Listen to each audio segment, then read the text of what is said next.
everyone out there on the podcast and streaming world. My name is Techie. And I'm Talon. Oh, good. I was wondering where the hell you went. All right. How are we going out there? You good? Doing good, man. Yeah? I'm good. I'm good, man. That's good. That's good. That's Yeah. good. It's good. It's good. It's good. No, man. It's been a pretty interesting week with some stuff that's been happening, and oh man, especially with you and everything, man. The stuff you've been telling me. You've had a rough one. That's But hard life. it's the usual. All right, let's Well- get into this. But first, announced it just before on the. I wanted to cover up a couple of things first. So, my bad. We missed out yesterday. on Sunday. We meant to do our toss a coin to your podcast, but you had a full-on day. I had a You were full-on day. absolutely- I had a full-on day, so I was just flat out exhausted. But to make up for it, we will be doing this Sunday officially. I can confirm that. And now I've seen Nightmare of the Wolf, and I fucking loved it. Yep. It was It's so good. goddamn good. Yeah, it was great.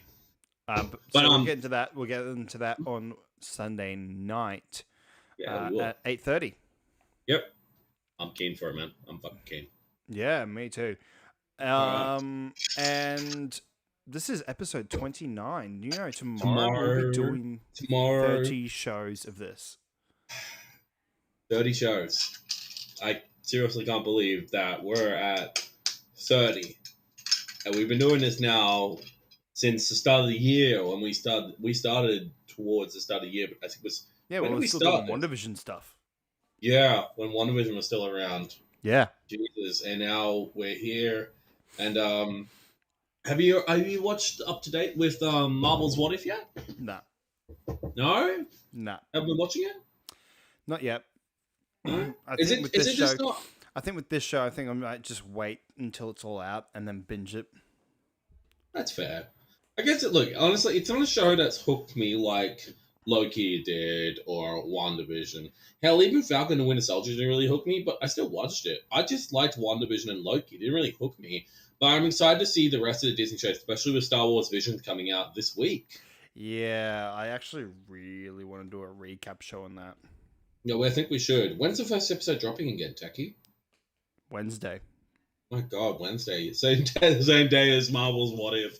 So I've got 2 episodes. So I've got 2 shows to watch. But doing a recap on Star Wars Visions. We'll have to come up with the Disney recap show for Star Wars Visions. It'll be cool.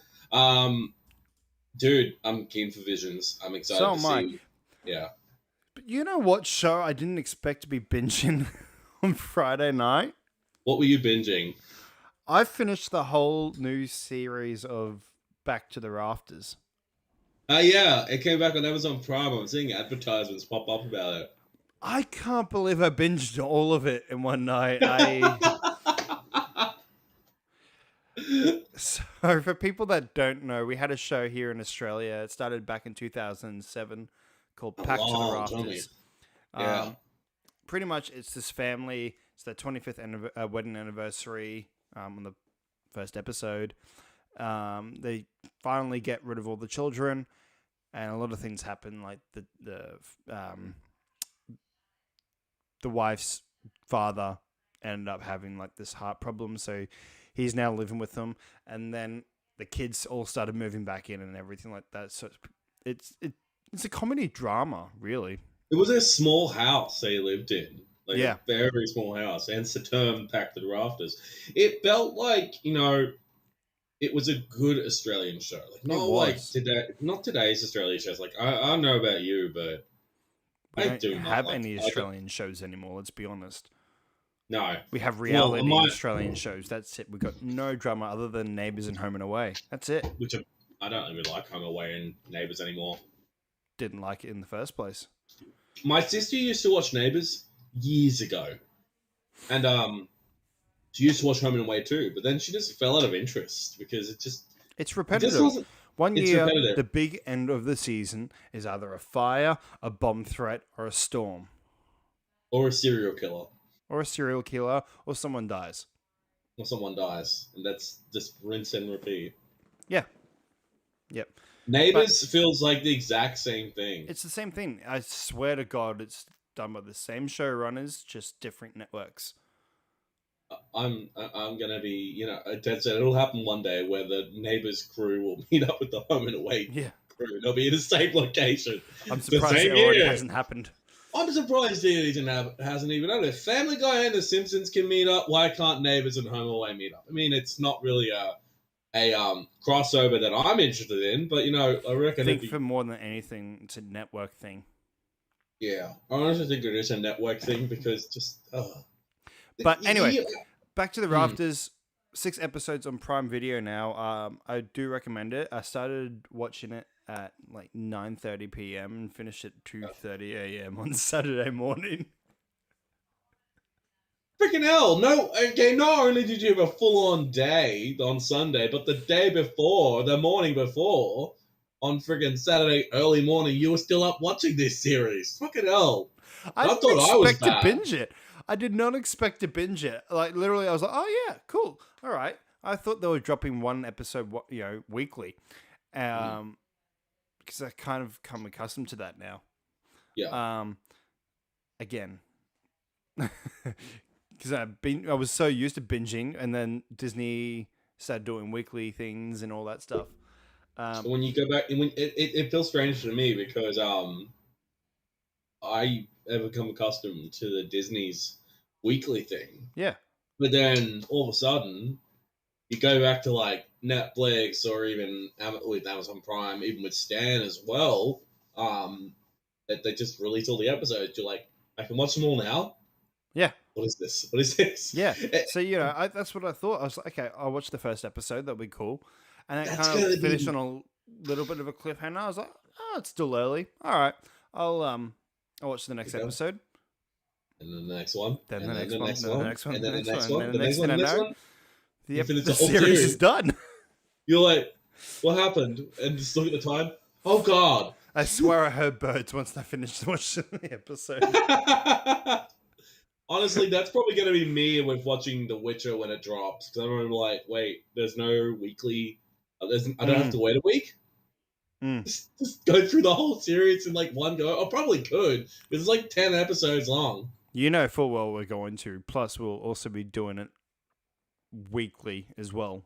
Yeah, because I'm gonna need a week to recover from watching all the episodes. Well, but we'll do it weekly as well because we got our show. Yeah, exactly. We got the show, so I've got to do a bit. I've got to watch I'm probably going to stop myself. I'm going to probably watch an episode like a day just to I'm not. combine. Of course you're not, but I'm trying to optimize my time because I like to. Because I don't want to just watch it all. And go, oh, I can't watch anymore. That's what I like about Disney with the weekly thing. That's what I did with the first one. I was like, I'll watch one by one. I fucking regret it now. Look, I'll see how I feel. Hell, I might even watch like 3 episodes in like one night and just stop. You go 3 episodes and then you'll keep going. Yeah, I'll do another. And then finish the whole series in one night? Yeah. Probably. Look, who knows? I don't know what's going to happen. I guess we'll have to wait and see. But there is some news to do with that. But if you want to find out about that one, you can find out about it on the Sunday night. Yep. All right, let's get into the first topic. And I really want to talk about it. You really want to talk about it. But yesterday was Batman Day. Like, so much stuff was released. It's kind of crazy. But the one thing that made me so excited most...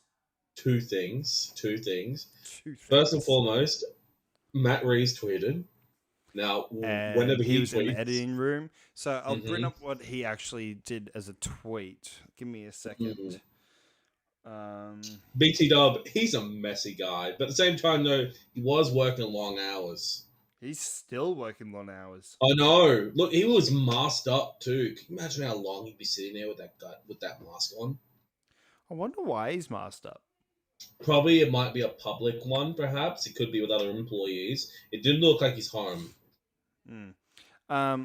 Okay, so he posted, "Wow, I've been away so long. Just popping my head out of the editing room for a moment to say Happy Batman Day. Can't wait to share a lot more with you all. With you all 4 weeks from today at DC Fandom. Sorry about the messages." 4 weeks. In that shot And alone. in that shot, you Mm. see his grappling gun and a still. Now, It's can I just still just say that cowl looks different? it looks a little different. That's what I was about to say earlier, but I forgot about it. Yes, it does Those look ears different. are really pointy. Yeah, I'm gonna go just check it myself again, just to on Really, reassurance. really pointy. Yeah. Like longer Oh, than what okay. it looked like in the first one. Yeah, I'm gonna go check that again. Plus, Hang on. it kind of looks a bit different, that suit. Yeah, A it little. does look different. It does look a little different. I'm gonna But in saying re-enter that, that. though, it is a Maybe bit dark, though. So you don't know. I don't know. it But that could be grappling this. gun does look beautiful. It looks different. It looks very like flush. It looks very kind of like pocket size. Like he can kind of put it away. But the same thing I noticed as well is that the grappling. I think he actually has to put it in there to load it and then fire it, It looks which like that, hey. means yeah, which is exactly what he would do in the comics. It wouldn't be just in the gun itself. Though later on iterations, he would have one that's automatically in there, and then it would automatically retract, which I really like. But this one looks like call him an earlier version of the grapple gun. I mean, this Obviously, the is second year. second new Batman. Now, I read somewhere as well. Um, someone actually took. If you look in the comments of that Twitter, someone actually took the photo and tried to do an edit over it to kind of fix it up a bit. Really? And then yes, there's a guy by the name of Ivan B. Parker on Matt Reed's post. He actually literally did a quick little edit of it, and just below that, someone posted a side by side still of that version, that scene of Patterson's Batman holding the grapple gun next to the same type of shot of Affleck's Batman holding his grapple gun What in was a that guy's scene name? from Sorry, I can't find it. Ivan B. Parker. I will send you a screenshot of actually what I will do is I will get the photo. What's this? Load in 4K. Oh. Hang on. I'm gonna send you the photo that in that so you don't have to go dig around for it. Give me a second. Let's send you. This is the photo. Now this one's been fixed up, so you can get a bit more in depth of what that grapple gun actually looks like. It looks very different. Very different to any other grapple gun I've ever seen Batman ever use. It looks like he's actually created out of a. Hang on. You remember there was the rumor going around that the symbol was made out of a gun? Yeah. This looks like a gun. That looks like a pistol. It looks like a pistol that he's modified to be a grapple gun, which, you know what, I wouldn't even put it past him. He wants something that's... a gun. Maybe. I don't know. It could be. I mean, I can understand, but also probably could be something else entirely because Yeah.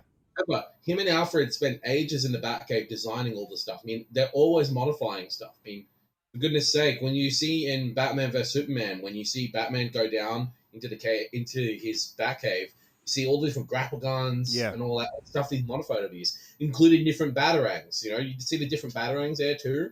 Yeah, you do. They're all different. They're all modified over the years, which I loved about it. And Snyder wanted that. He wanted that. He wanted to show different styles of grapple guns that he's had over the years. Because again, all the stuff that he gets there is custom.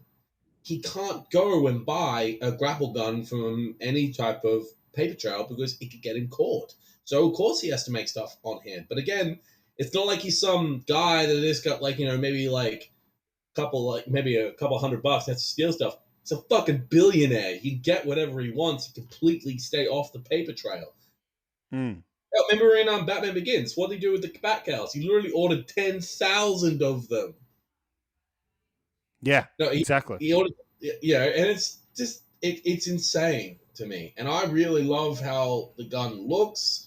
I love how it looks. Also, I will say this: so I don't know if that's a different bat cowl. I honestly think that might be the same cowl, but again, we don't know. We don't know where that scene comes from. But I will say one thing though: I'm going to send you a similar shot. I'm going to send you a different photo.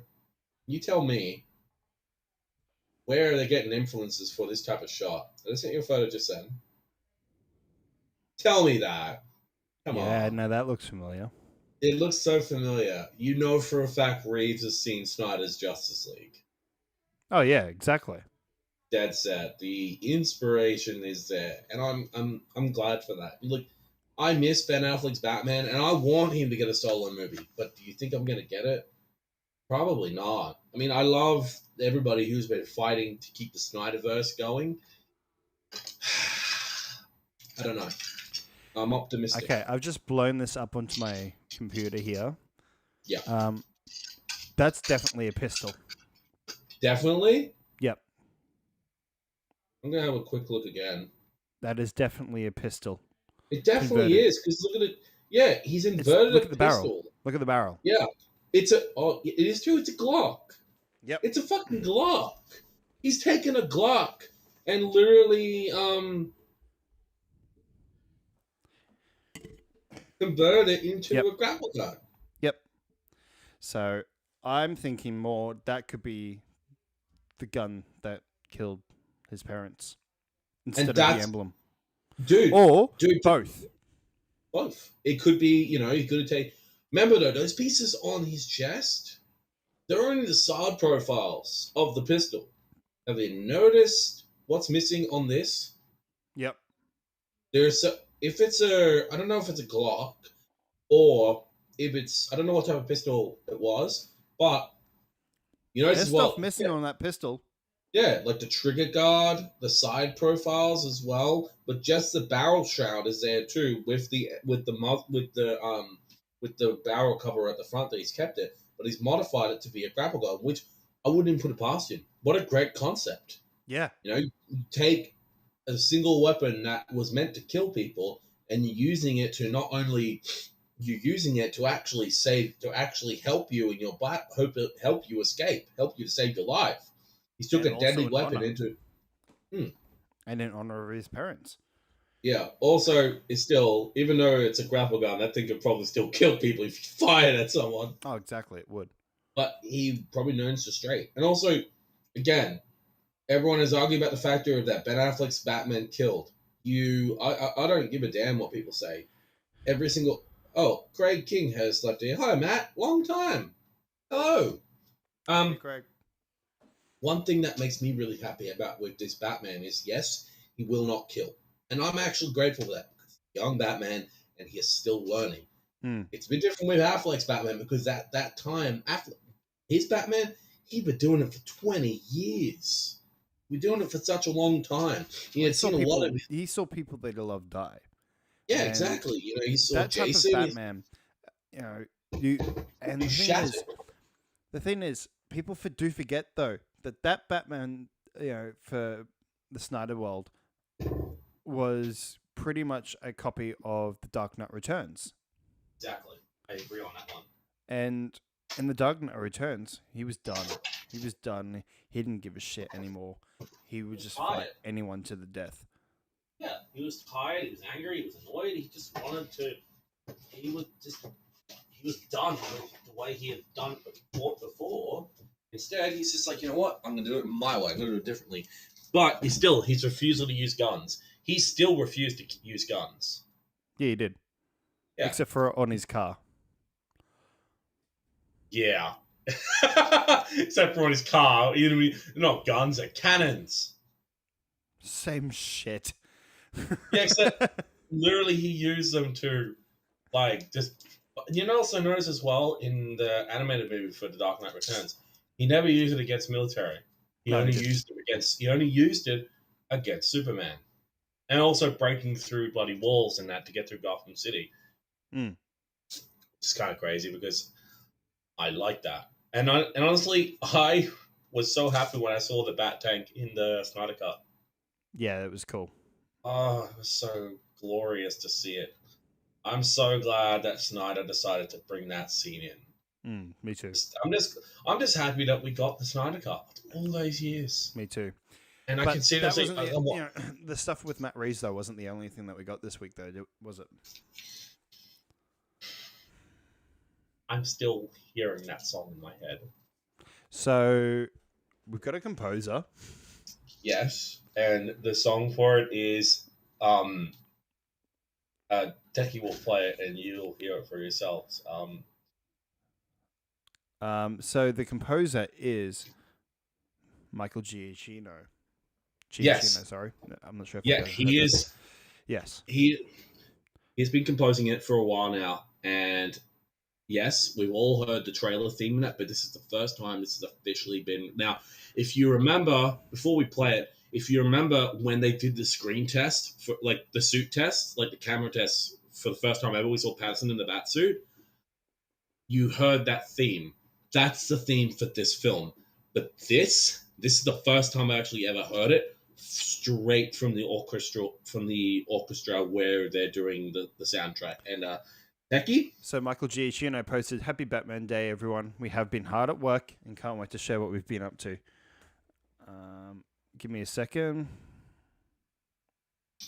Bear in mind, everybody, this soundtrack, I can't wait for it. And this is just the first 20 seconds of it. Techie, go for it.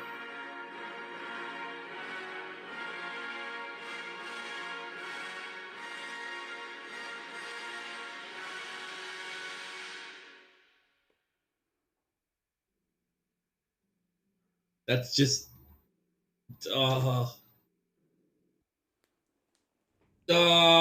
That's only just 20 seconds of it. Can you imagine what the whole song's gonna sound like? I cannot wait. I can't wait. I can't wait. Sucks that we have to wait another, until next year now. It should have been out this year. It should have been out this year, but again, COVID and stuff like that. But again, this gives it more time to, let it, more time for editing, more time for fixing mistakes, especially if there's mistakes with CGI. Maybe give it time to do reshoots as well if they need to.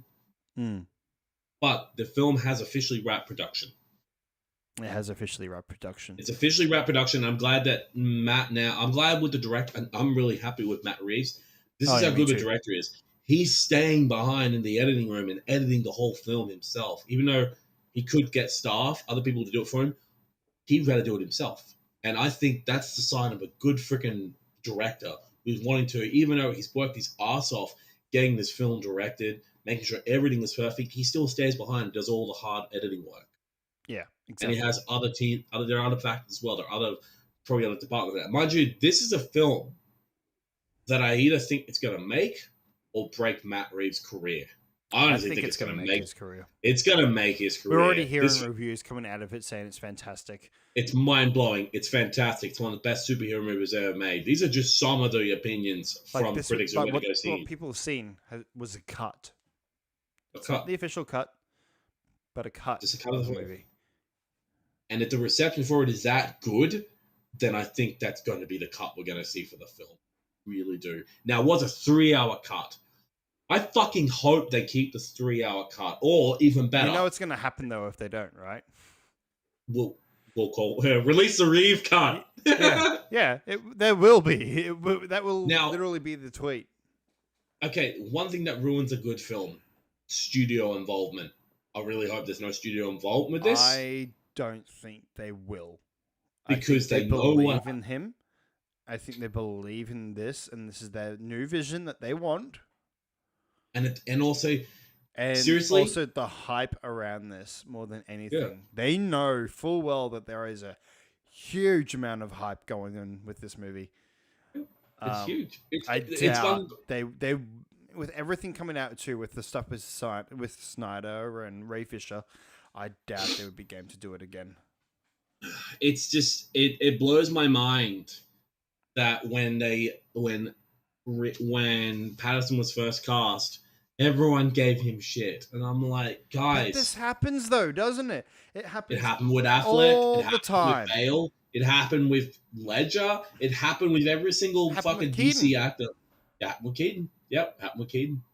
Hell, it's even happened for Marvel actors as well. Do you remember when fucking Chris Pratt was freaking casted as Star Yep. Lord? Everyone's thinking, oh god, no, he's too chubby. What the fuck? Why'd you hire this guy? Then when they finally saw him as Star Lord, like they Dude, completely even fucking Robert changed Downey their mind. Jr. People he got criticized for that too the first time when they Because got cast. because of his past, because Yep. of everything, because of everything Yep. done. But then we saw And Iron Man, now and look at him. We now he's like, praise him now. yeah. Same thing with Hugh Jackman as Wolverine. Or Yep. the list goes on. It does. It really does. You think Yeah. by now everyone would go, "We're gonna shut up." But no, they don't because the comic book community always wants to find a way to complain. And like, look, there's good sides of the comic book community, and there are bad sides. But Mhm. everyone is allowed to have an opinion. Just like anything though, like there's Yeah, always a good side and a bad side. exactly. Anyway, And we've honestly, been talking about DC a lot I'm sorry. already. I'm so excited for this We're film. both really excited for this movie. If you couldn't tell, If you can't tell, Jesus. I'm pumped. This film is going to be my life, and I hope that this movie breaks the box office. I really want it to. I really do. I want it to be on the levels of The Dark Knight. I want it to be up at that level. And I potentially think it has that power to do it. Yeah. I want it to be good. I don't want Matt Reeves to literally sugarcoat us, but I don't think he is. I don't think he's Oh no, sugarcoating I us. don't think he's sugarcoating this at all. Even the I hype after think that first trailer, hell, even that teaser trailer that you mentioned earlier, just the testing video yeah. of Patterson The in testing that video suit. of Patterson's Batman. And That's that what everyone went kind of. through the roof. I'm keen for it. I don't give a damn. Like seriously, people criticize the way the Batsuit is. I've had my few criticisms for it, but I can understand where they come from because I don't think it's going to be his only suit. I don't think it No. will. And I think people do keep forgetting that this is year 2 Batman. Like he's not the He's Batman not. that we all know. Like this is No, still fresh. This is still raw. he's still learning. Yeah. But again, though, I did read something else as well. I think it was they're talking about how this Batman he's very smart, very intelligent. He's always one step ahead I've of the heard. police Well, and that. you know, Matt Reeves himself. I mean, we really should stop talking about this, but Matt Reeves Let's finish it himself up on this said one. that we're getting the detective film. We're getting the detective noir film, Exactly. And I'm and keen for it. me, that's what I want. That's what I've always That's the wanted. Batman that I want. I want that. I think the Batman that we've had multiple times has had its run, and to me, by the end of the Dark Knight trilogy, I was sick of it. Him just being like the action guy, fighting and stuff like that, not really using his detective skills. Yeah, no, he Yeah. just winged it. For me, in the Dark Knight trilogy, he wasn't smart. No. The person that was the detective more than anything was Lucius. Yeah. Like, especially when he. Yeah, especially a lot of the scenes in Batman Begins when he's talking about the Scarecrow's compound and stuff like that. He would have known about that. Yeah, he would have Yeah, known. but I mean, look, you know my stance on the Dark Knight stuff. Like, I love it, but at the same time, I also really despise it. Yeah. Especially I Dark love Knight it. Returns. Not Dark Knight Returns. Dark Fuck that. Knight- No, Dark Knight Rises. Dark Knight Rises. Yeah, I'm not a big fan of the Dark Knight Rises. I do not like Bane. You merely adopted the dark.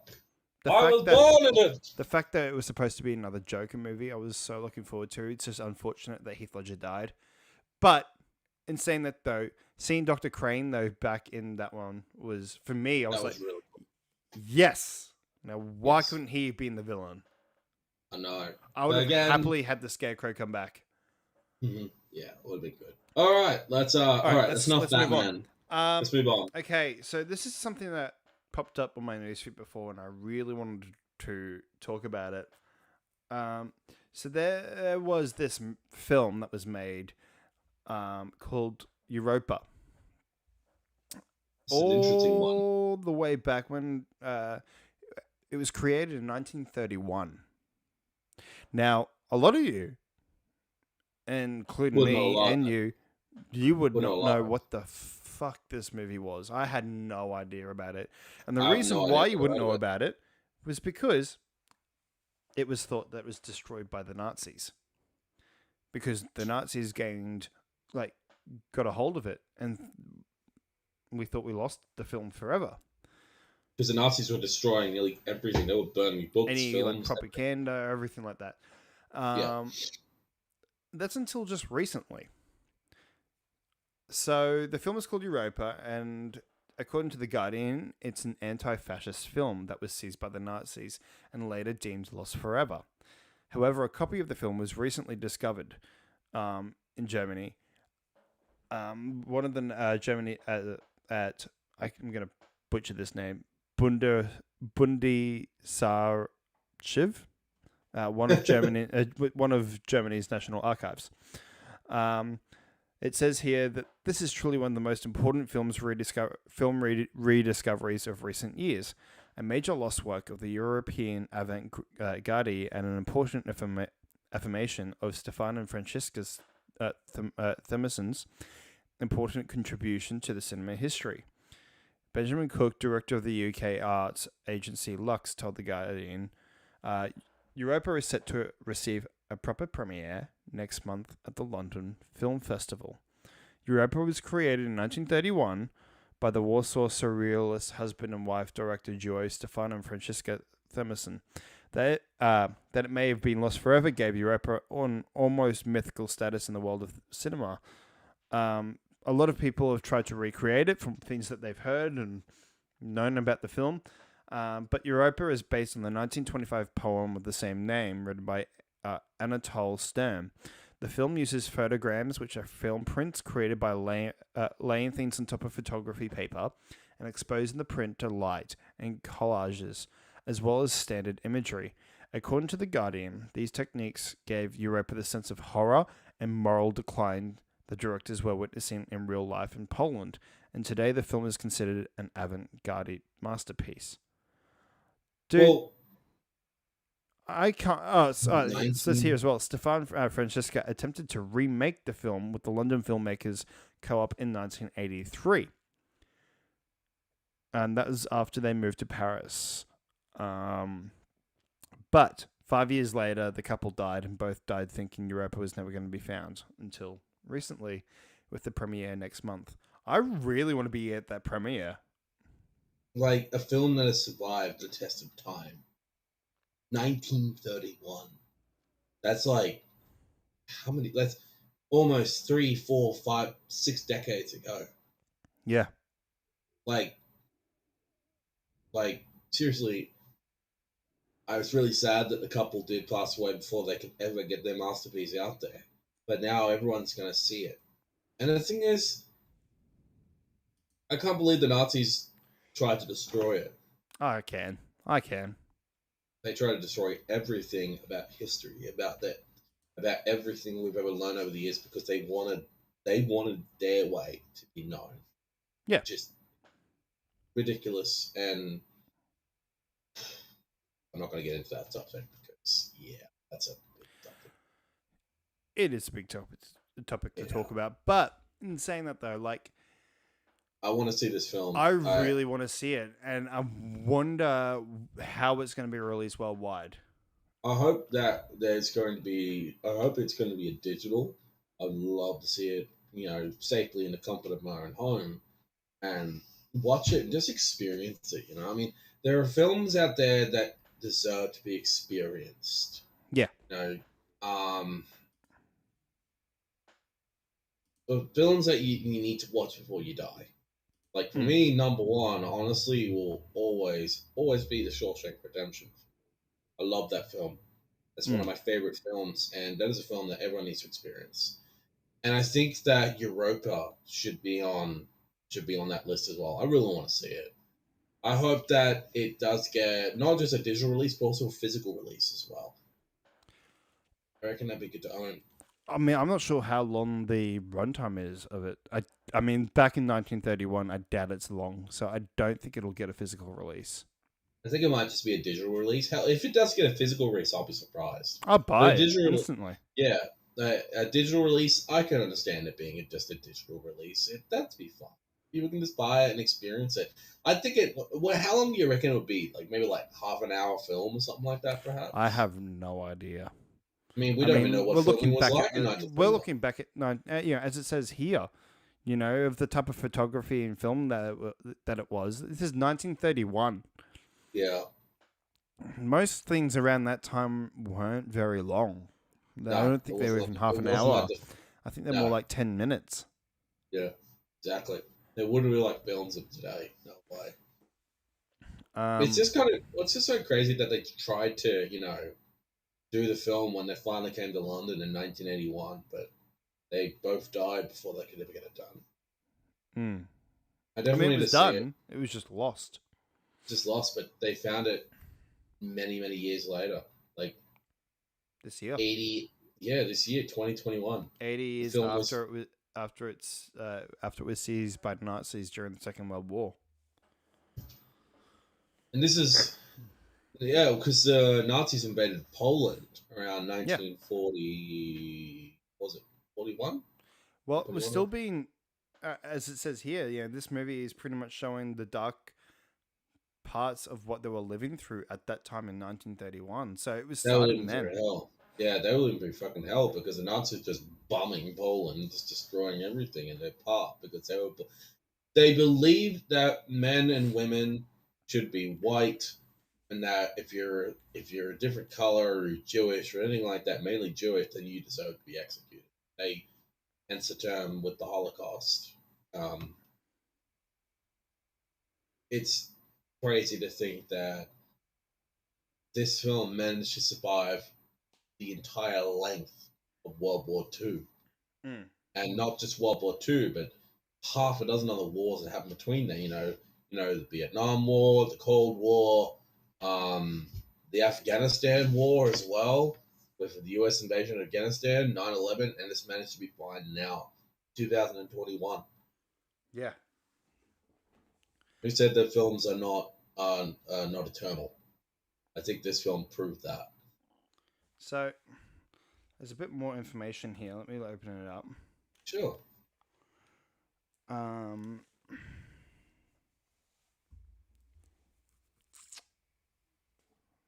Man, that image of it though, just yeah.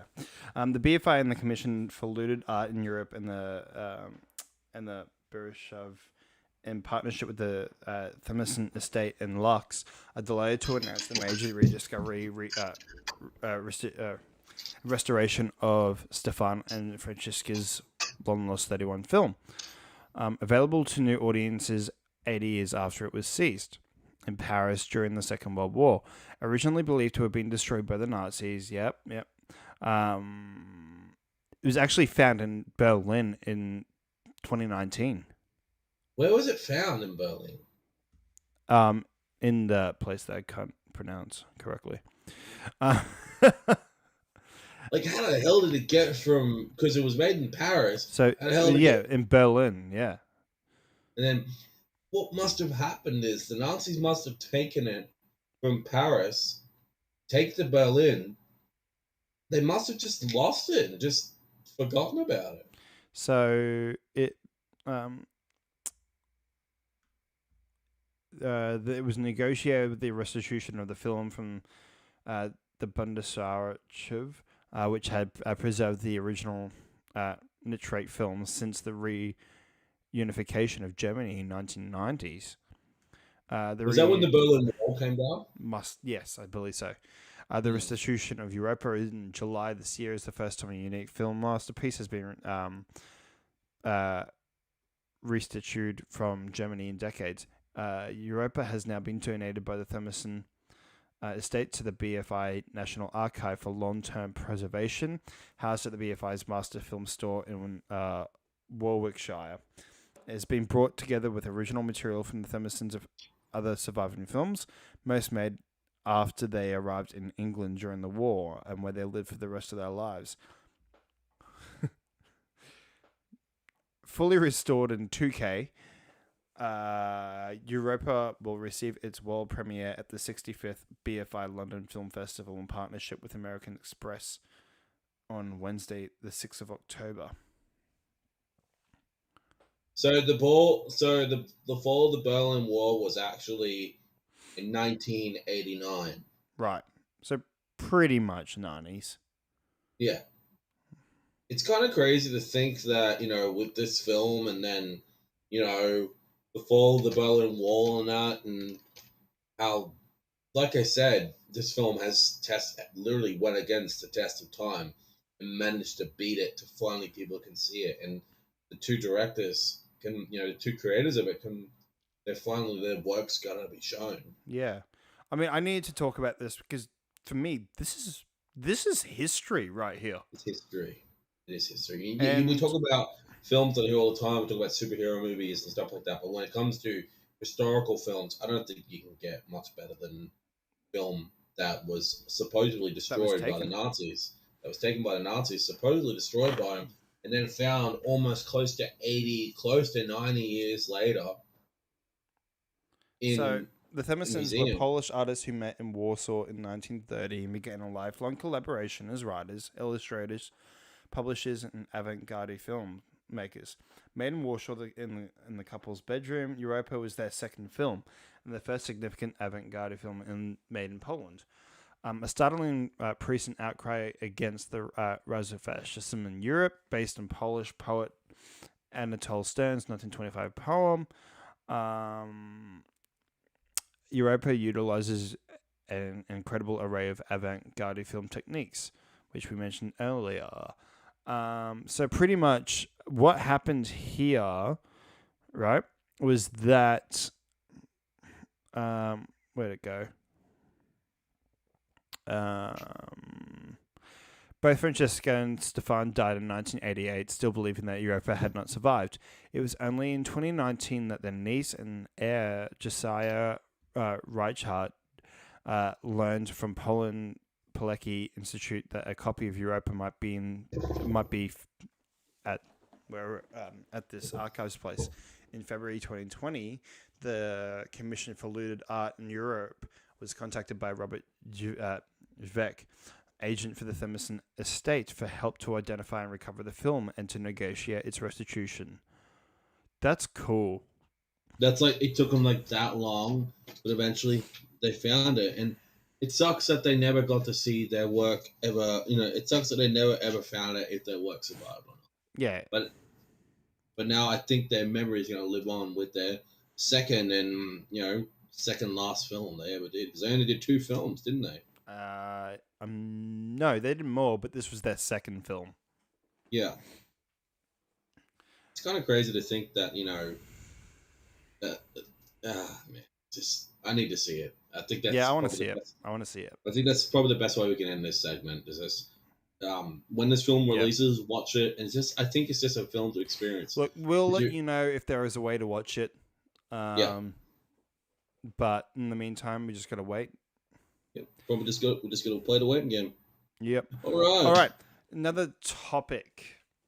You want to talk about this? It's Yes, to do I with do. Sony. Oh, good Lord Almighty! I reckon Sony went from great PlayStation All Access, with amazing games dropping, to now wanting to get on my nerves. When does Sony ever want to get on my nerves? I don't know. Nearly all the time when they make a dumb mistake. So for those of you who don't know, I'm a huge PlayStation 1 fan. PlayStation 1 was my first console I ever got when I was younger. And I will say this though, this series is a PlayStation 1 original. This was a game called Wipeout. It's a futuristic racing game from back in the day. You can play the entire remastered collection on PS4 right now. That was released back in 2012, if you believe that. So a new game was announced for Wipeout. It's called Wipeout Rush, I believe. I got to double check the source. Unfortunately, though, it's a mobile game. Sorry. Bit Yeah, you're breaking good. news. What's happened? Ewan McGregor has confirmed that the Obi-Wan series has finished filming and that he believes it will not disappoint. It's finished? Oh shit! So.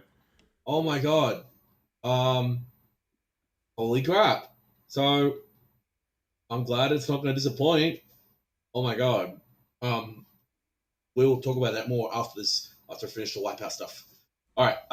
So sorry about that. Yes. So Sony decided to release a brand new game called Wipeout Rush. Unfortunately, though, it's a mobile game with microtransactions and gotcha schemes. What I mean by gotcha schemes, basically schemes designed to take money from you in order to progress. Unfortunately, though, this game is not a racing game. It's a fucking card game, and it is complete and utter sham. Go look at the YouTube video. Go look at this. Go look at the reveal trailer for it. It is already at 6K dislikes. It is being hammered by fans because it's not a racing game. It's not even a true Wipeout game. You're just playing cards down to race, and it's ridiculous to think that Sony, who have all this money in the world, who literally have millions of dollars, are a multi-billion-dollar company, and they can't even release a proper, Wipeout game. We haven't had a Wipeout game since 2012, and they thought this was the right choice for this game. And it's just the level of not caring just hurts me. Mm. Oh god, it just sucks. Um, it's literally so this is an article from Kotaku released on Thursday. Wipeout is very quietly one of the most important video game series to have ever lived, thanks to the role in selling the original PlayStation as something generally cool, but it's a franchise that has fallen on hard times of late. The thing is, it excelled at a clarity of visual design, futuristic racing, action, quality licensed soundtracks. It can now be had everywhere from Mario Kart to Madden. It has been a very long time since we've got a good new game in the series, but it's entering this morning to see the announcement of Wipeout Rush, a brand new Wipeout game due in 2022. Anyone hoping for a return to the fast-paced arcade racing is shit out of luck here, though, because this is a card-based title that is coming out on fucking phones. Don't say it. Its publisher knows what you're thinking, and it's one step ahead of you in the product announcement. It told IGN, if I want the visceral, immersive, and intense racing experience, I'll find it waiting on PlayStation. But at the same time, we're delighted that we could rethink Wipeout for mobile with some fun new play mechanics and gorgeous visuals. We hope fans will come to it with an open mind because, although different, we're proud to bring the Wipeout franchise back into focus with a fresh take on the formula. All I hear is bullshit. Basically saying, buy this mobile game because we need more money. Yeah. Taking away everything that made the series great and turning its visual into a cel-shaded comic using cards to do stuff is certainly a fresh take on the formula. And to be honest, I'm interested in checking this out just to see how the card system actually works. But I'm also bummed out. In a world where VR headset exists on PlayStation consoles, this is the first new Wipeout game we're getting in almost a decade. Oh well, if you want to play Wipeout on your phone, I'm sure you're smart enough to work out how to get one of the classics working. Yep. What could have been? Can you imagine a Wipeout game on fucking VR? Holy fuck! Imagine the motion sickness. That would be fun. It would be so much fun, but of course Sony don't give a shit, want to make more money. And the shit train continues with the next topic I want to talk about as well. Oh, good lord. The gaming community is just... the video game industry just wants to kill me today. I swear to God. Let's swap over to another company, Konami. Oh, good lord. I'm sorry, Techie, for taking over. I do apologize. It's all right. But that's it. Before I continue, is there anything, your thoughts on a mobile-based Wipeout game without racing? What do you think about that? Do you reckon it's a game about racing. You've pretty much just destroyed your brand. Yeah. Could have said it better myself. Yeah, I mean that's pretty much what I can say. Really, like your brand for that game was never a card game, so why even come up with the idea? There was no card games at all in the original game to go, hey, we're releasing a card game like you've played in the other games, like with The Witcher, where they've released Gwent to be able to play on your phone, or And Same Gwent with literally is a card game in the game itself. And honestly, it still works because it's still Gwent. You're just playing Gwent. yeah, But with Wipeout being a card based strategy game without any racing, even though the original is a racing game, what were they thinking? And also, hearing that statement just saying if you want an intense experience, then Wipeout's waiting for you on PlayStation. It's just the original remaster of it. It's not the point. The context is we want a new one. It's been since 2012 since that was the last time we ever had a Wipeout game. yeah. Can you imagine if they? Can you imagine if Uncharted decided just to reboot without Nathan Drake? Well, they kind of did. That was the Lost Legacy. Yeah, but no. Imagine they did the first game, but they just changed the whole character and made someone else. Yeah, no, it's the same thing. Yeah, exactly. Um, But I'll quickly go over the topic of Konami. But let's screw that topic. I don't give a shit about it. I want to talk about Obi-Wan. Let's talk about this. So, following his Emmy win on Sunday for Netflix, Halston. So this is literally breaking news. It's broke within like 40 minutes or so. So following his Emmy win on Sunday for Netflix's Halston, Ewan McGregor teased the upcoming Obi-Wan Kenobi series that he's made for Disney Plus, suggesting that it's one that you won't want to miss. I'm not missing it for the world. This is his quote. We finished shooting our series, and it was really, really good fun. I really enjoyed working with Deborah Chow, and I think it will not disappoint. The new technology that we employed doing it is cool, and it was a different experience than making the original 3 films that I did. McGregor also executive produced the new limited series, centered on his character from the Star Wars prequel trilogy. For now, its plot remains under wraps. The veteran actor will star alongside Hayden Christensen, Joel Edgerton, Maya Erskine, Rupert Friend, fellow 2021 Emmy nom Moses Ingram, Ashia Jackson Jr., Sun Khan, Simone Kessel, Kamal Nanjiani, Bonnie Pierce. So good to see Bonnie back in acting, considering everything to do with Nexium. Benny Sadie, Indira Varma, and more. Backstage, McGregor also explained why he'd appeared emotional while accepting his Emmy, while he said that this win was a surprise and that was incredibly nerve-wracking, waiting for his category to be called.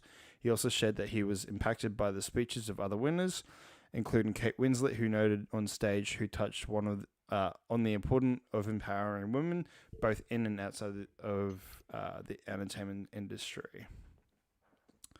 So they're done. They're done filming. They're officially done. Yeah, they're done filming. I'm just checking in here on the news, and I'm curious. I'm so excited. I'm so excited, man. This is an upcoming series. That it's literally. I can't believe they like. I was blown away when they got Ewan McGregor back as Obi-Wan Kenobi, but. Look, I'm for blown me, away. it was one of the worst known kept secrets in Hollywood, because, I mean, they were kind of teasing this way back that there was going to be a movie. Yeah. But on top of that, you had him come back for The Force Awakens as well. Yeah, he did. He perfected Alec Guinness's voice. No, Force Awakens, Rise of Skywalker. No. He was also in The Force Awakens. Was? Yes. He was, dude, the voice, yes. This is your first test. They used Alec Guinness saying Rey, but what they did there, which was very clever, was that they actually used his voice when he said array. So they cut that out. They cut the part, but they kept Rey, and then Ewan McGregor said, "These are your first steps." It's your first steps when she took the lightsaber. Yeah, and then he comes back later on in Rise of Skywalker. This is your final test, Rey. Rise and take them. And the one thing that made me really happy the most is they got Hayden Christensen to come back as Vader. Yeah.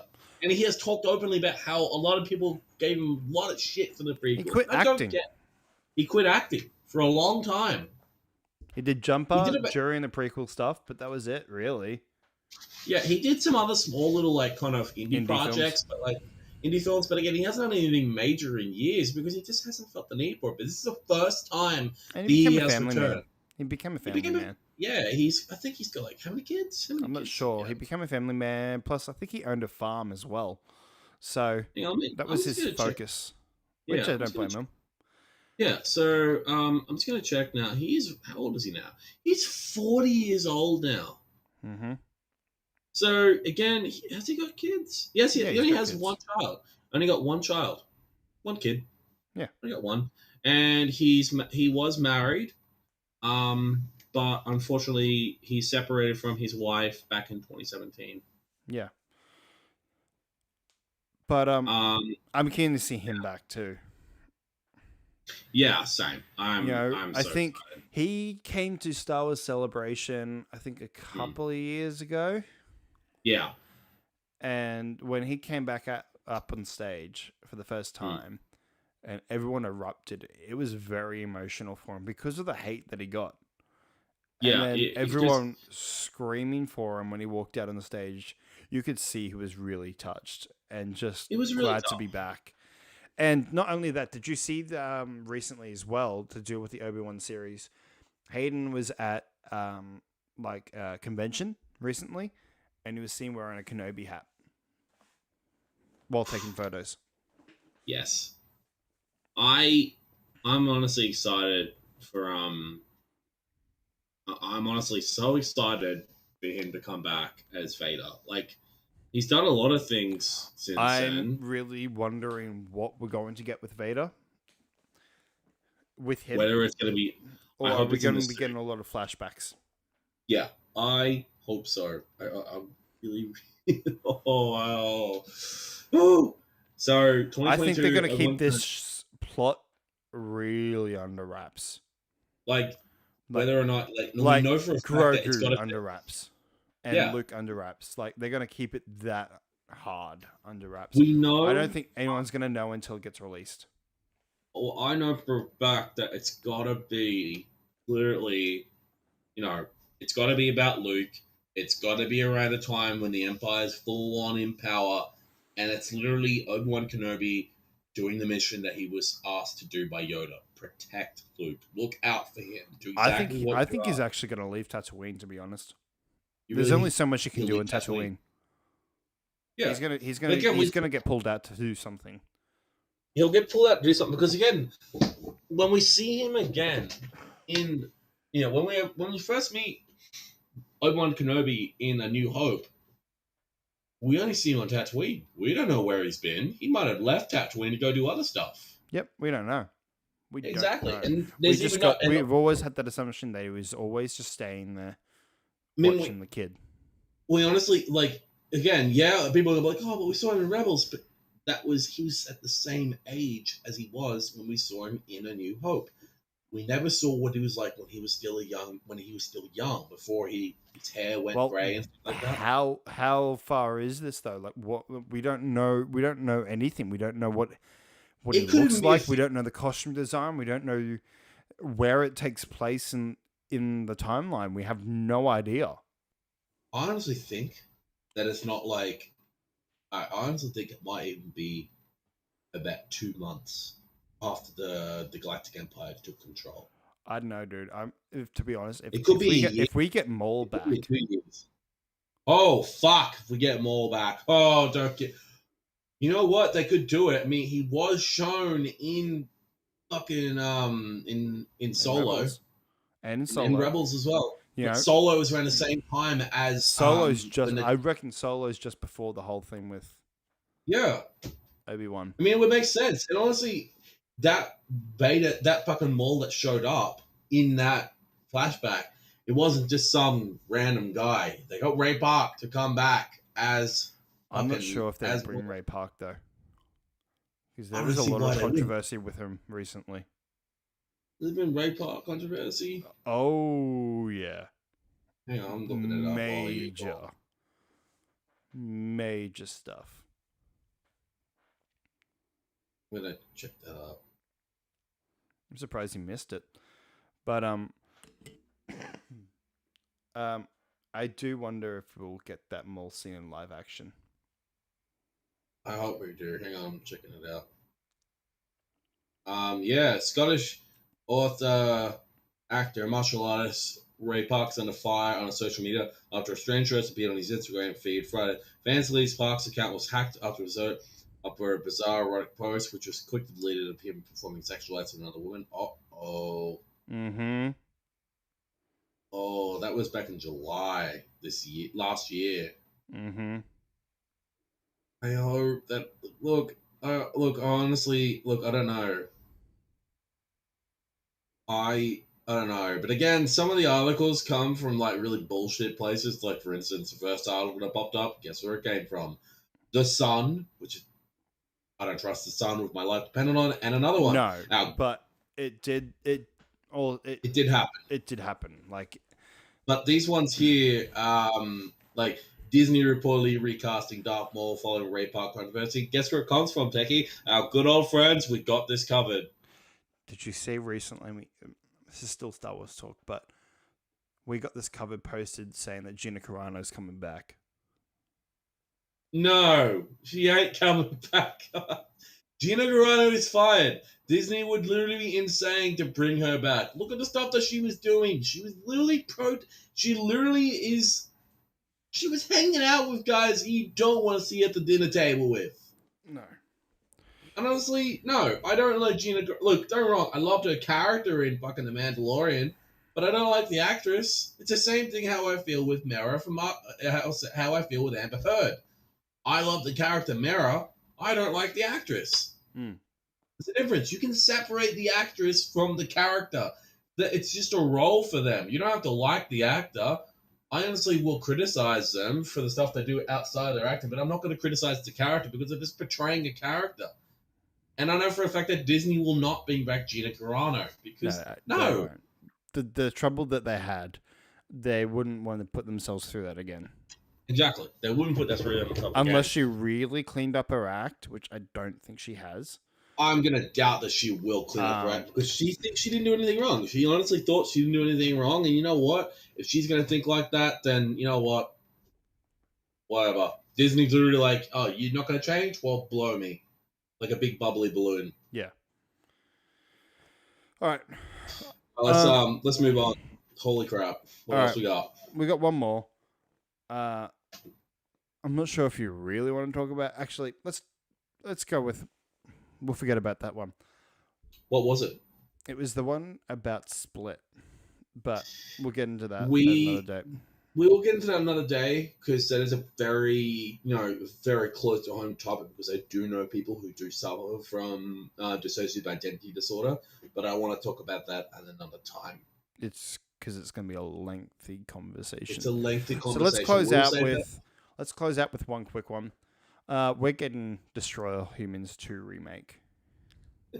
Like, if you wanted to be an alien, you finally can be in this remake of a classic from PlayStation 2, guys. Did you play the remake? I did not play the remake, but I played the original on PS2 back in the day. Mm. And I got both. You got both? On PlayStation, yeah. So this is before the remake came out. They actually had it. You could buy the PS2 version. You can buy the PS2. Yeah, you can buy. Honestly, I am loving all these remakes because not only there's a bunch of PlayStation 2 games. It's really hard though to say it's a remake when it's pretty much a remaster for that one. Yeah, remaster. If you want a true remaster of a great PS2 game, I don't know about you, but alongside all these amazing games getting remade, for instance, Knights of the Old Republic being remade, Destroy All Humans being remastered. There is another game on PS4 that I would love to see again on PS5. Mm-hmm. Shadow of the Colossus. Did you ever play Shadow of the Colossus? I'm pretty sure that's a game on the PS Plus collection that I can get on the PS5. Honestly, one of the best PS2 games of all time. I don't give a damn when it says the soundtrack for that. The whole game is just...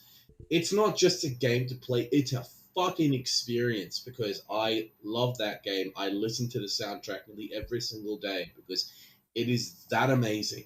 For a game that just has, has such a small but secretive world where you don't know a lot about it, it just sucks you in and you just want to keep going. The fact is that you have to face like 16 colossi all on your own, and some of them are not easy. Um, it's just such a groundbreaking game, considering it went from PS2 all the way up to PS4 and then finally going to be on the PS5. I'm so happy that all of our original classic games are getting brought back. Crash Bandicoot, Spyro, Medieval, Knights of the Old Republic, Destroy All Humans. There's probably half a dozen more that I've probably The missed. other Star Wars games that have been remade too. Exactly. All of them have been remade.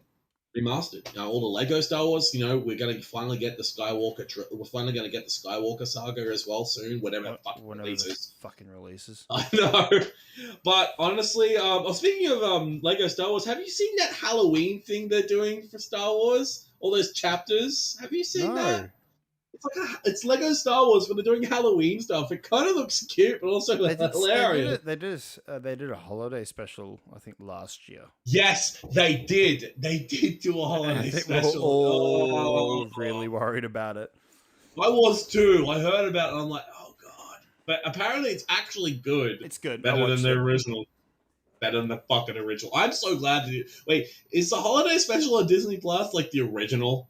They'll never let that see the light of day. Good. It needs to burn. It needs to burn in the incinerator. Add the Boba Fett stuff though. There are a couple of things from it, I think. Yeah. That is on Disney Plus, but not the whole thing. Oh, good God Almighty! But yeah, I know for a fact what do you think about the Destroy All Humans 2? Because I played the remaster and it was really good. I loved the sequel. The sequel actually improved on a lot of things that the original had problems with, like some of the guns just not being, some of the, flying mechanics being a bit iffy and that, and just they added more with the they added multiplayer. I remember that. They added multiplayer. The story was just bombastic and just crazy. The weapons, my God, the weapons were amazing. I love anything that could literally control cows. Was like my favorite thing. Because literally, I just love getting in my ship, just picking up a cow and throwing it at a police car. That was my most amazing thing to do, and they upgraded that more in the remake, where I literally just got in my saucer and literally just started abducting people and then just shooting them back down on the ground just to drop on everybody. It was the most amazing thing ever. I remember I was just abducting a cow, and my sister just walked in while I was playing it. She's like, "What are you doing?" And I'm like, "Abducting a cow." And she's just like, she looked at me and went, "What do you mean?" I'm like, "Look," shows her just me just shooting a cow at someone. She's like, "What the fuck is that?" I'm like, "Welcome to Destroy All Humans." It was such a great game, and oh my god, yes, give it to me.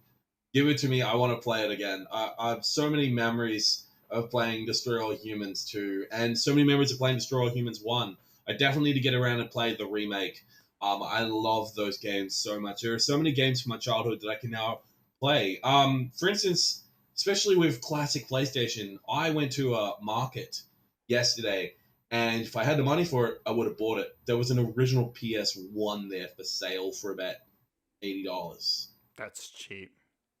I would have bought it if I could have afforded it. You saw the thing I sent you on TikTok the other day that there's one in a museum. Yes, there is. And you know what? I'm glad it's in a museum. It needs to be. This is a console that made or break Sony, and it fucking made them. And honestly, give me anything to... Hang on. I'll give you an example of how much of a fucking fan of PlayStation is. I have a PlayStation bag here. Literally, this is my PlayStation bag. It's a PS1. I love PS1. Anything. PlayStation. I will have. Anything. I don't give a damn what it is. For instance, I'll go over the stuff I have. Hang on.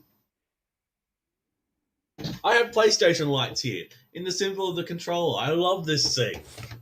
This goes on my bag here too. It's a controller. It's a DualShock controller. Here, look at that. It's a little keychain. I was wearing this for a while, but now I'm sealing this box. It's a PlayStation Watch. Look, this is how much of a PlayStation fan I am. I'm obsessed with it. Look at that. It's a little PlayStation. It's a watch. Everything all right, Techie? Yeah, just someone pulled out the front of my house. So I was just Okay, everything okay. You're not getting raided by the police, are you? Fuck no. All right, lock your doors and get your guns. Politely let them. I'm I'm good. kidding. I'm kidding. I'm kidding. Okay, good. But that's how much of a PlayStation fan I am. I Yeah, me grew too. up on this console. Everyone has their console to grow up on. Whether Nintendo, whether an Xbox, hell, even some people who die by the Game Boy and stuff like that. Speaking of Game Boy, there is one more topic I want to talk about. Is the Yeah. possibility of them coming to Switch Online Yes, so the possibility now there are as well as rumors rumbling. 64?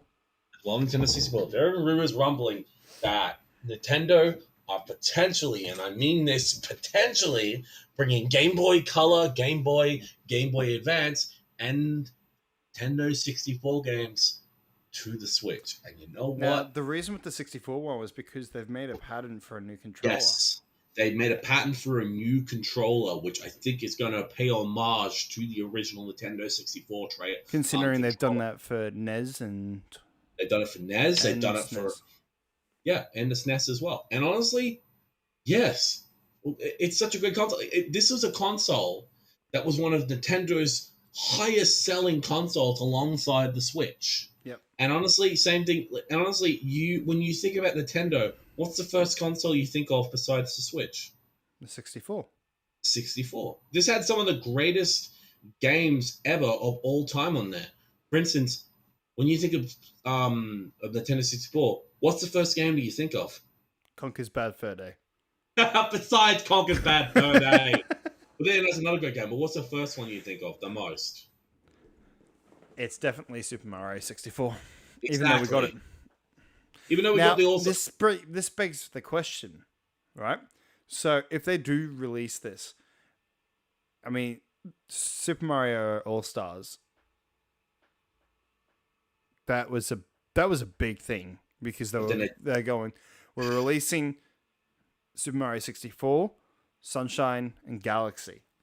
Now, I know a lot of people, and a lot of people bought that game for 64, as well as Sunshine, but mainly for the 64 one. Yeah. But then they took it away from us. But then they took it away from us because it was a time release. Now, do you think it's a timed release because of this? Well, do you think if they do update bring in the 64, do you think they'll upload that? They'd have to, wouldn't they? For people that didn't get the game. I mean, think about this. Still buy it. I still fucking see it at EB. You just can't buy it online anymore. No. Look, honestly, if they do this, if Nintendo 64 games are available to buy on Switch and it's not there, I'll fume because it was literally one of the biggest, highest selling games that made the 64 alongside the Legend of Zelda series. Majora's Mask and Ocarina of Time have to be on there as well, alongside with all the other Legend of Zelda games that are on the Game Boy and the Game Boy Advance. Because Nintendo would be nothing, not with just that Mario. Hell, even without Pokemon, they'd be nothing without Legend of Zelda. I think they might be planning it. I honestly think they will because it's one of their most highest selling consoles of all time. Alongside, do you want to know why? Why is that? This year marks its 25th anniversary Of the Nintendo 64. Yep. They're doing it. They have to. There has been rumblings about this for years. Now, 23rd of June 2021 anniversary. The Nintendo 64 launched 25 years ago today.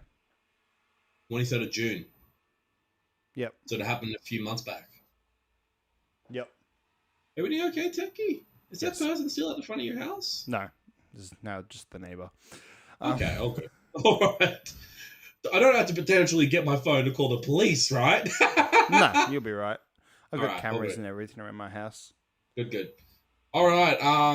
But that's pretty much it, guys. What would you do if?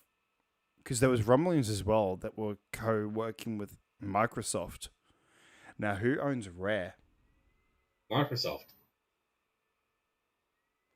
What other games on the 64 owned by Rare? Banjo-Kazooie. And Conker's Bad Fur Day.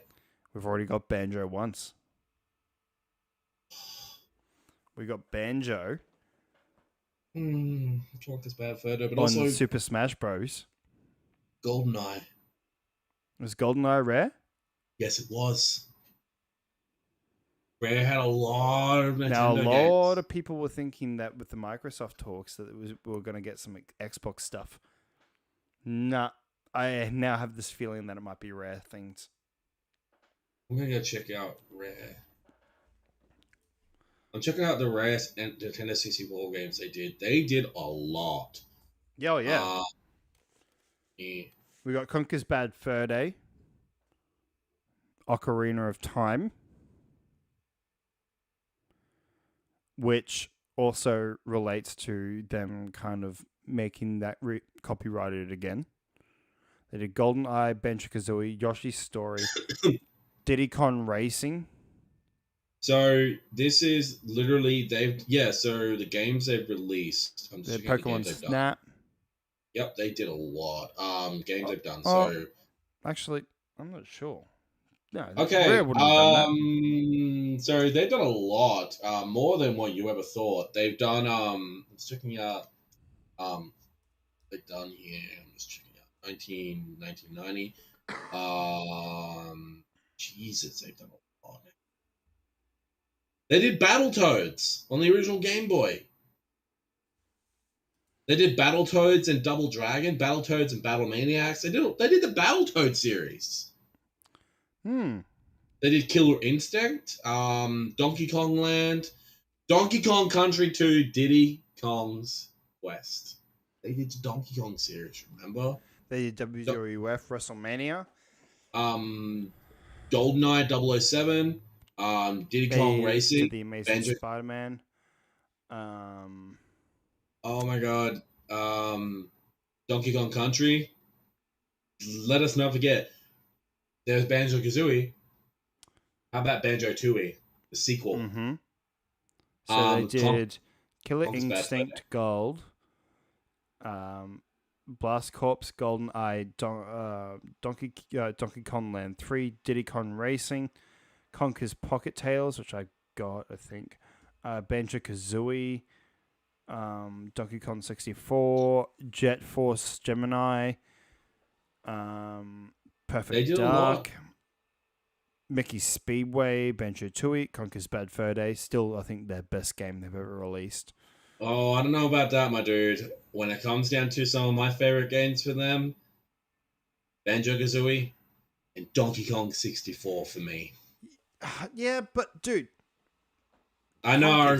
Conkers. I love how much nostalgia and movie references are in that movie. Hell, the last two levels for me, my favorite levels in the entire game. You want to know why? Because the first part of that was Enter the Matrix. Yeah, literally the Matrix scene, my favorite part, but the next part. And then the second one, Alien. Alien, you literally incorporated fucking Alien into the game. I know. Also, it wasn't like a simple, easy game. Fuck, it was tough. It was literally tough. That Matrix part always used to get me fucking killed. Yep. Where did you die the most? The Matrix part or the Alien part? I actually died the most in the War one. Oh god, the War one was a nightmare. Right at the beginning, when you're still going through the sandfields, that always. Yeah, because you have to try and avoid the. My one I used to die with was the fucking haunted mansion with the vampires. Oh yes, that was a tough one. I tried to get through that section. I'm like, what am I doing here? But my most favorite fucking section. I am the great mighty Pooh. Oh fuck, god. Dude. And not only that, but also the sunflower with the gigantic ticks. That was fucking funny. Oh my god! How about we? The bull. Actually, no. The one that really killed me the most was the bull one, where you had to get the bull and try and get the cow and like to save the cows. And in the end, you get the the cows are eating their chum, and the cows just explode everywhere after having a significant amount of diarrhea. What about when you have to fight that giant fucking with the giant steam thing with the brass balls? Yeah. I laugh my ass off the most is when just certain aspects of just your only weapon you get is a fucking frying pan, Yeah. and your health is chocolate. Yeah.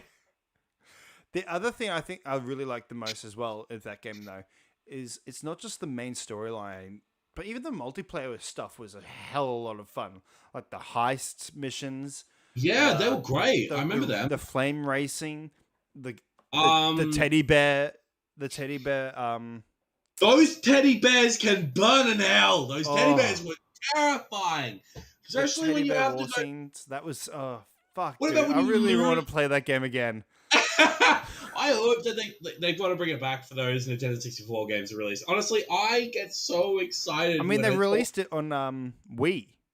Yeah, they did. I You could remember. buy Though, it on Wii and play it. yeah, you have to get a Wii again in order to fucking play it. I got it. You could. I I mean, got you Wii. could get. But in saying that, though, I actually have got the actual cartridge. You could honestly, literally, even emulate it too if your computer can handle it. Yeah, I mean, I've tried some some ROMs of it, and it's very hard to find a good one. Yeah, honestly, when it comes down to emulation, I honestly the only one that my computer only runs, and I'm probably gonna play some more of this. I have PSX, which is a PlayStation 1 emulator, and I play all my PlayStation 1 games, and the one I'm playing the most, Silent Hill. I gotta get back and finish that. Yeah. All right, guys, that's the end of the We show. have been talking too long, but please understand that we are both huge nerds, and when it comes to talking about Nintendo, good lord, we can talk for hours. But we're gonna end it here, guys. We appreciate everybody who comes check us out. Come check out our social media stuff. We Here got we some go. awesome new stuff. You can Here we go follow our go. TikTok here at the Techie Talon Show, where we will upload highlights of the shows that we've had. Also, follow our Facebook, where we are live right now at the Techie Talon Show. Hi, guys. On Hello. Facebook. Hi. Hi. Same here on YouTube as well. Go follow us here at the Techie Talon Show. You can also go back and watch a lot of our old shows. Including our first show, which I would not recommend because the camera quality of my USB camera was terrible. Also, we're also live on Twitch at the Techie and Talon Show as well. And we are on Instagram here at the Techie and Talon Show as well, where you will see updates from what we're doing. And we're on Twitter with the same thing, where you can follow us for updates at Talon_show. Until then, we'll see you guys tomorrow for episode 30 of the Techie and Talon Show. 30 shows, goddamn! I still can't believe that. Until then, though, we will also see you Sunday for Toss a Coin to Your podcast. We will finally talk about Nightmare of the Wolf and give our thoughts and opinions. And stay tuned for that, guys. Wait. Until then, guys, my name's Techie. And my name's Talon. Bye, guys. Bye, guys.